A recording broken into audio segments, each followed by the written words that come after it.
Hello, my name is Jupiter Hadley, and today we're doing another version of Jupiter Plays All the Games, this time with the Odyssey Jam. The Odyssey Jam was a game jam that was text-based, based on the Odyssey. It's a story set in ancient Greece with a mix of fantastical mythical creatures, gods, and mortals. The story follows Odysseus' epic journey across the sea after the Trojan War. It's a story that most of us have probably read in high school. There were a couple of games added to this jam, and playing each one for about a minute. Links to the individual games will be in the description, so you can check them out further. And all my info will also be in the description, so you can check me out. Thank you very much for watching and liking and commenting. Bye. Well, next. We're playing A Flower from Hermes. These graphics look adorable. Good morning, men. Dawn arises, fresh-faced, and after days of wallowing, so shall we. Okay. Great, O leader, have you figured out where we are? I haven't any idea how far east or west we may be. Eurylochus, I could never read their names in high school. He merely hungers, Odysseus, as we all do. It's exhausting when we fight. Fear not, Elpenor. We will explore the island. Eurylochus, stay and watch over the ships and the men. And if those giants also inhabit this land? Let's not dwell on the past. Arrow keys to move. Okay. Space to interact. Odysseus, yes, I'm hungry. We all are, Elpenor. Worry not, I'll find food for us soon enough. I believe in you, Odysseus, even if the others do not. That's rude. Let's go find food. Oh, there's like a whole battling system. A single foe. Ha, this will be easy. Use your mouse, select and tap action on the panel, click and hold button. Alright, so attack, bam. Attack, bam. Death. You win. Do I get meat? Oh, no.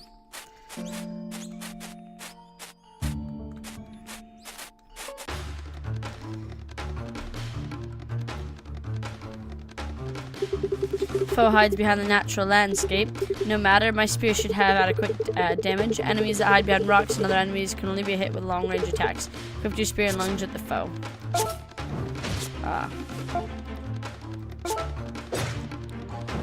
How do we... Wait, we need to lunge. Okay.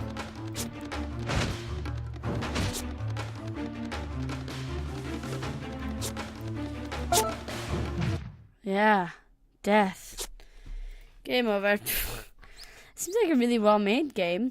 I love the graphics and just the different aspects of it that wasn't just text-based. So, like the attack system, and I also like the conversations with the other characters. Next. We're playing Come Back Home. Come Back Home. What? Oh. Was it a nightmare? Never mind. I'm having a bit of a headache, but I have to go to school.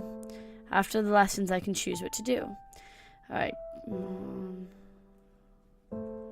To the Science Museum for afternoon lessons. At the Science Museum, it always sounds interesting going to a science museum. At the Science Museum, there's always a lot of people. This month's special exposition is about synthetic human models from the beginning to the more advanced model.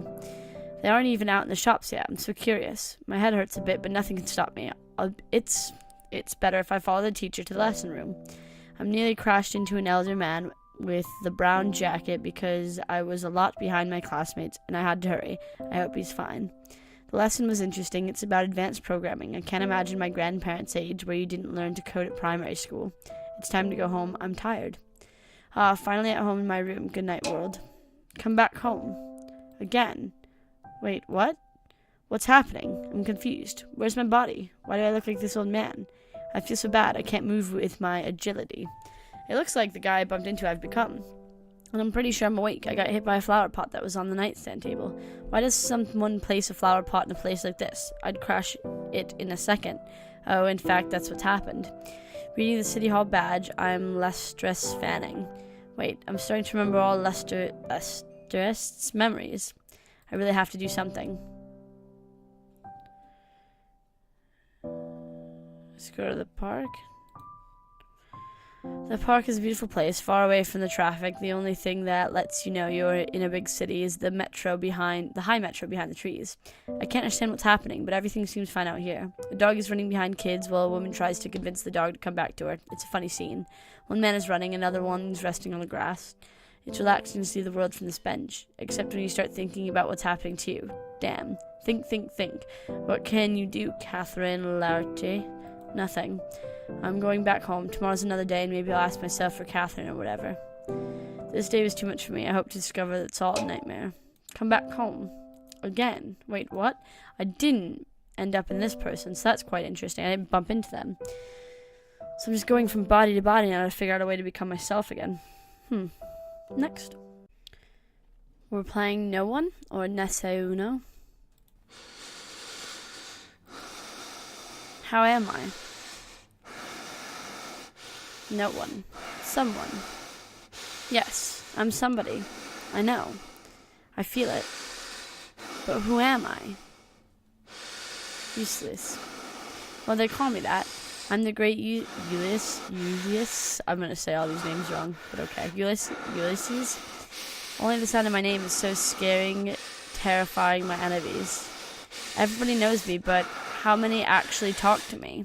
I had a wife. I lived the adventures that 1,000 men's lives couldn't balance. But you are the first who speaks with me. What is your name? Nice to meet you, Jupiter. I think I never met you before. I wanted to talk to one of my old friends, but I like that you aren't one of my enemies. Anyway, it's not really important now. This dark is annoying me. I hear my words resounding, and I get the impression to be trapped somewhere. Light. Less light. Oh my god, thank you. It was so bright that I couldn't hear my thoughts. For a moment, I lost myself in that white infinity. I was agitated. Now it's getting better. The warmth of the fire is comforting, don't you think? Yes. It's really nice to be. I need to tell you that it wasn't so sure to be really here. It's a stupid thought, I know, but it passed through my mind. Now I know that I'm alive. I am. How do you know? How can I be sure of this? I'm thinking that I am. I am. Can I be certain to be? My story could have been already written. In that case, would I exist anyway?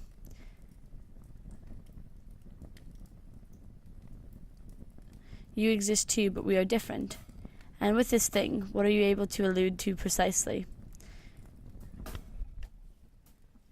You're a book's character. I don't want to tell him he's a book's character.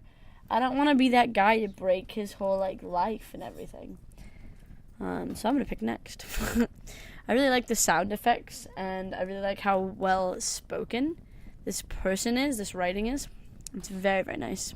Next. We're playing Isles of Odyssey. Picture the scene. Slightly left-handed EX 1980s pop star and dancer Toni Basil is doing her weekly shopping at the local Olympic supermarket. Zippers! Where are the zippers? Ah, here they are. Okay, so where's my list? Here it is. Let's see what I've got. Let's try A at the top. A, apple. It's a fruit. B, banana. That's another fruit. C, chili. A burning hot fruit.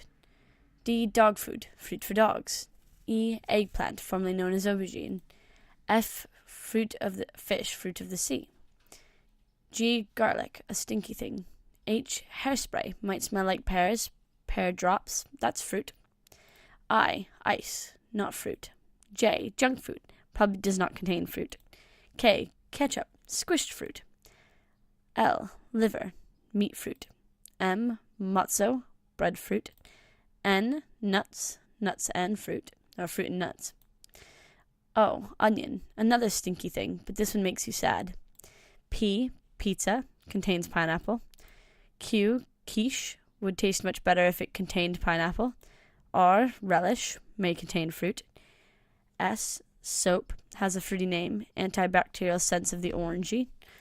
T, tuna, a fishy fruit, a fruity fish. U, undies. O, that's slightly fruity. V, veal, more meat fruit. W, wieners, processed meat fruits. X, nothing, pew, at last a break from fruit. Y, yams, pretend fruit. Z, zippers, fruit with teeth. It's all there. I better go ahead to check out. Wheeling her trolley through the aisles, Toni can feel eyes on her. She gazed up. The cyclops eye of a security camera stares intently at her. Damn Polyphemus, beardy eye spying on me all the time. Suspicious thing. If you've got nothing to hide, why are you bothered about it? Don't talk such rubbish.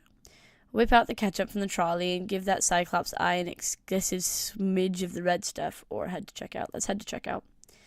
Arriving at checkout, Tony drops a big sigh. Today's checkout assistant is Callie. Callie? There's always a delay getting her shopping through, and Callie's on the till. Good afternoon, Callie greets her. Tony smiles back, and one by one she puts the items on a trolley on the checkout belt and waits patiently as they're scanned. Apple. Please bear with me while I change the till roll, ma'am, Callie says, fumbling with the paper. I feel like they're geared to resolve it. Blip, says the scanner. Blip, says the scanner. Blip, blip. Callie frowns, looking up at Tony Basil, and says, I'm sorry, madam, I need a price check on this. She bongs her colleague, and as if by magic, he appears. Can you do a price check on this, please, Herman? Callie asks. Off he goes, returning after what seems like 12 months, and says 72 cents. Tippery tap tap went Callie on the touchscreen. Ding, says the checkout machine. Bip, bip, bip. Ah, ice.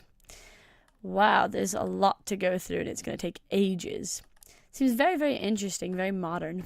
Next. We're playing The Longing Blink.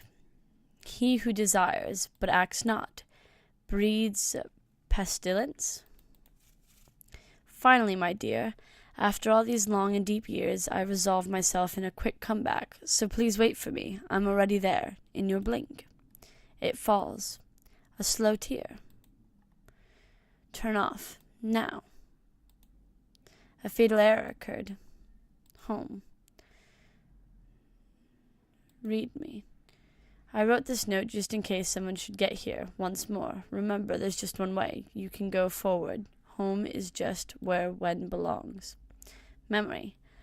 Text. I thought, why am I trying to get a job here? Since our months I'm making applications and interviews. Why staying here in this old boring country? The only reason I'm still here is her. She has plans. She's brilliant. She can make it. Maybe I'm not worthy for her. Oh, she means a lot to me. I think we should communicate in a secret way, a way full of poetry, full of mistakes, as life, as death. You're wrong. Death makes no mistakes. You can just have one. Evening, I found myself alone on the porch, summer caressing the canary night with the usual warm stars filling the sky, the dunes so dark, deserts of light, that open land. Its wildness showed me no escape, not from time. That time and the others. That space was a trap, I told myself. More is less. Everything is nothing, a wasteland, instead of a promised one. My life, ultimately, was transplanted, abroad.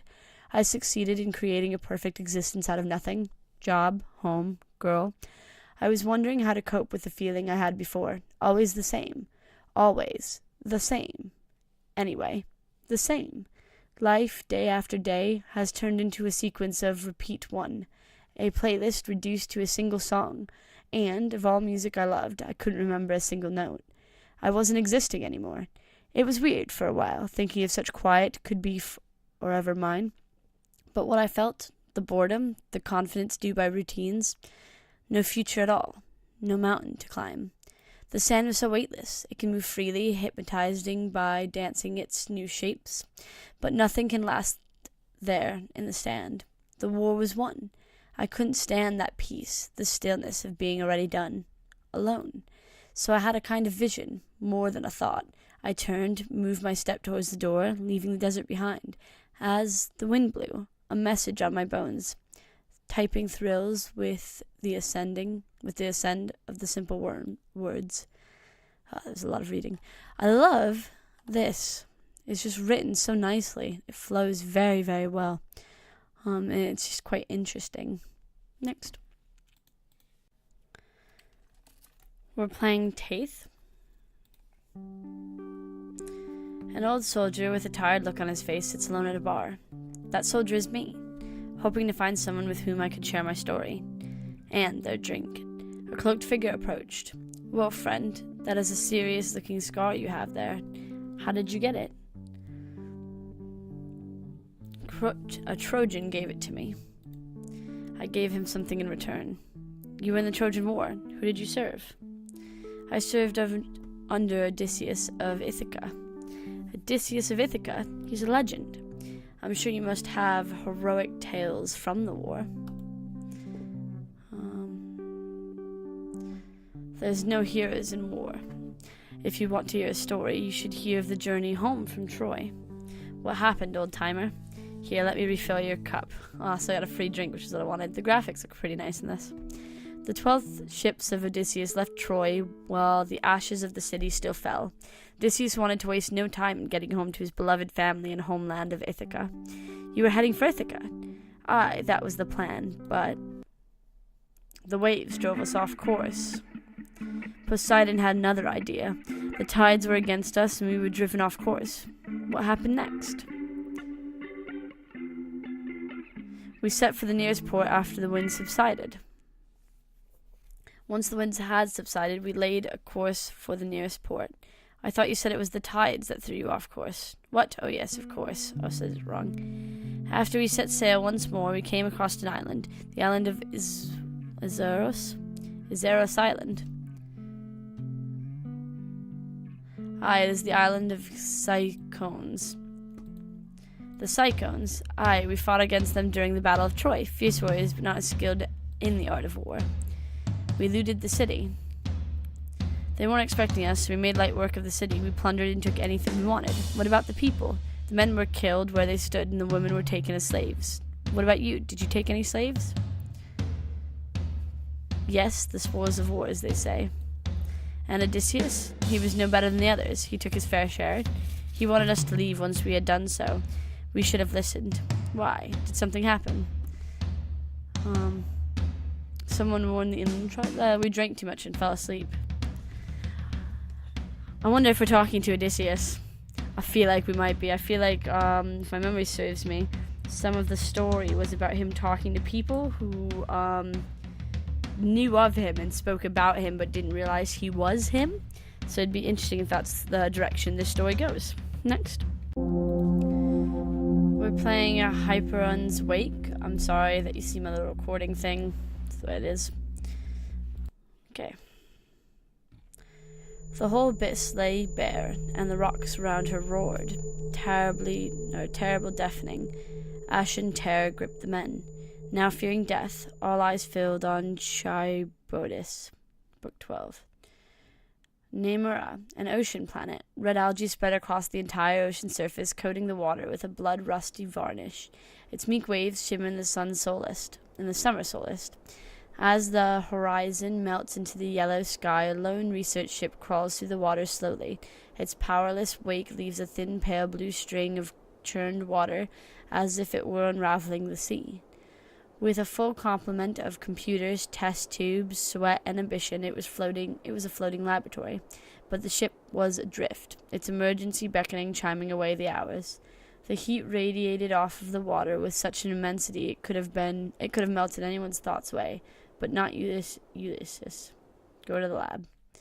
His mind was fixed on a computer readout, looking for keys to a puzzle with no end, his sharp dark eyes cutting through the data as chef fillets a fish. His only way of defeating the sweltering air, he brushes away a few stray curly brown hairs from his face and refocuses, his round jaw grinding down on akara seeds, his gentle face squished together as the tartness takes hold. Enter Yasu Akama walked into the lab. A victim to the heat, her small frame moved lightly along the metal floor as if she were half evaporated. She had removed her lab coat and shirt in favor of a blue crop top and black shorts, soaked not in the Red Sea but in her own sweat. Her black, shoulder-length hair was tied in a ponytail and pulled upwards to give her lightly brown neck the hope of a cool zephyr. Her arrival was chimed by the A4 bioprocessor's announcement. All right. Ulysses shrugged. Damn the fold coverage isn't right again, Ulysses sighed. Have you heard anything from the distress call? Yasu was fanning her face. Ignore her.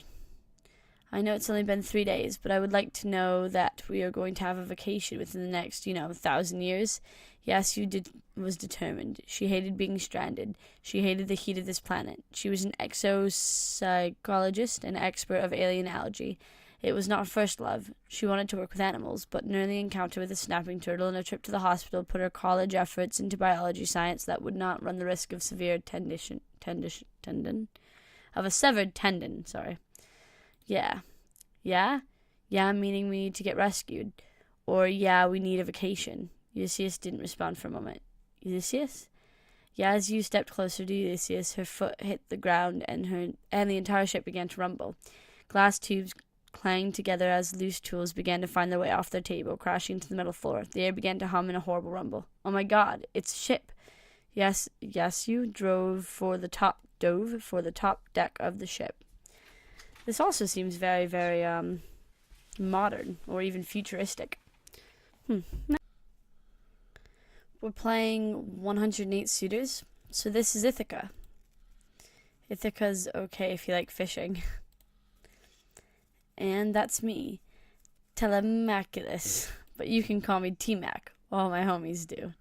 As you might expect, no one has ever called Temaculus T-Mac, ever. Okay.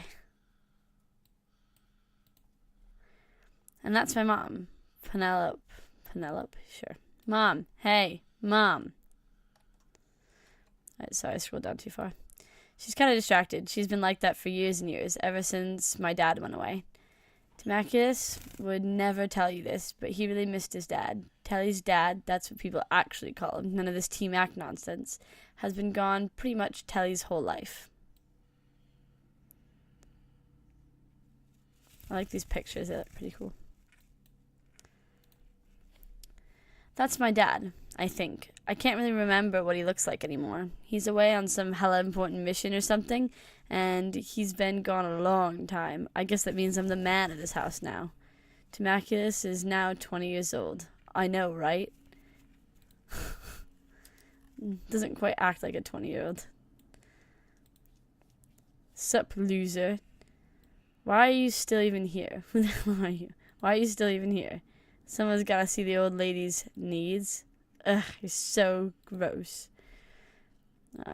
What are you going to do about it?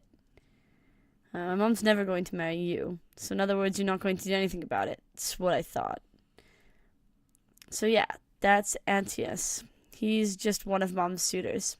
There are 107 more of those guys. Every single one is a total asshole. Later that day. Hey, Telesavulus, how are they biting? Oh, hey, Amphibianus. I can't catch anything. I can't catch anything. There's a frog. Is my friend a frog? Why are you a frog? I think the maker of this game misunderstood my name. Anyway, you're always vigilant when you're fishing, right? Vigilant? Vigilant how? This game is quite funny. There's a bit of humor in this. Next. We're playing The Perils of Penelope. It's been years since Odysseus left you behind. I'll be back in a jiffy, honey, he said airily, twirling his spear. Those Trojans will hand over Helen on a plate. Easy peasy. War? It'll be over in 5 minutes, and it only takes a couple of weeks to go from Troy back to Ithaca. You won't even know I'm gone. Well, it's been a while, frankly, and contrary to popular belief, you're not much of a fan of housework. Let the maids deal with it. Boredom. Life in Ithaca has become so unbearably boring, you'd rather have your insides pecked out by an eagle. So, fed up by all this, you make a decision. Take up embroidery. You spend several weeks of subdued tedium, hard at work making a tapestry depicting the exploits of Hercules. Please, ma'am, one of the servants pleads. I want to hand in my resignation. And why so, you ask perpetually. Your embroidery, it's so, ma'am. The way you depicted Hercules, he looks like a neurotic lion sitting on a pile of cow dung. I've decided the servant has a valid point. Well, you say pensively, that was a rude thing to say, Audra, but I do think you're right. I was never meant for embroidery. Never could I get the needlework right. Perhaps, ma'am, if you were to... What? Well, I don't mean to intrude, but the master has been gone quite a longish bit of time. Maybe you could, I don't know, organize a search party to bring him back? Wow, now that's an idea. Sail off to Troy. You can't just sail off to Troy just like that. You need a boat, a good, sturdy one, capable of surviving monsters and wayward gods without so much as a blink. Followed by a veritable crowd of servants, you head off to the harbor. There are only 2 boats available at a reasonable price. The Argo and the Embargo. Let's do the Embargo. You ask the captain if that's really the name of his ship. The Embargo. Yep, that's it, he replies vacantly, spitting out an olive kernel. I'm Captain Purcell's. By the way, I come all the way from Libijana. Libijumbo Banana. Never mind. I'll take you to Troy in less time than it takes for Hermes to deliver a FedEx. Deal? Deal. Get on board. All aboard, Perseus yells. Unfortunately, this almost leads to disaster because, 1, the embargo isn't much bigger than a canoe, and you have an awful lot of servants. Some of them get drowned, but most of them swim back to shore safely, leaving only you, Captain Perseus, and a random mongrel aboard the embargo. Would you rather we took a shortcut via the Gulf Corinth? The captain asks you, all the while struggling to control his ship as the wind blows with great vigor against the paper-thin sails. Yes. Alrighty, eastward ho, Perseus yells, startling the poor mongrel, which almost jumps overboard out of sheer fright. And so the embargo sails forth, galley, striding through the Gulf of the Corinth.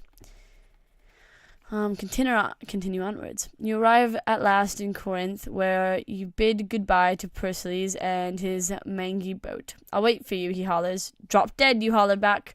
Luckily, the wind drowns out your parting words. Let's find a donkey. After a lot of searching, you succeed in hiring a donkey to take you all the way to Athens. The trip is long and tedious. You pass the time by means of singing. Your singing isn't abominable. I'm not good at anything.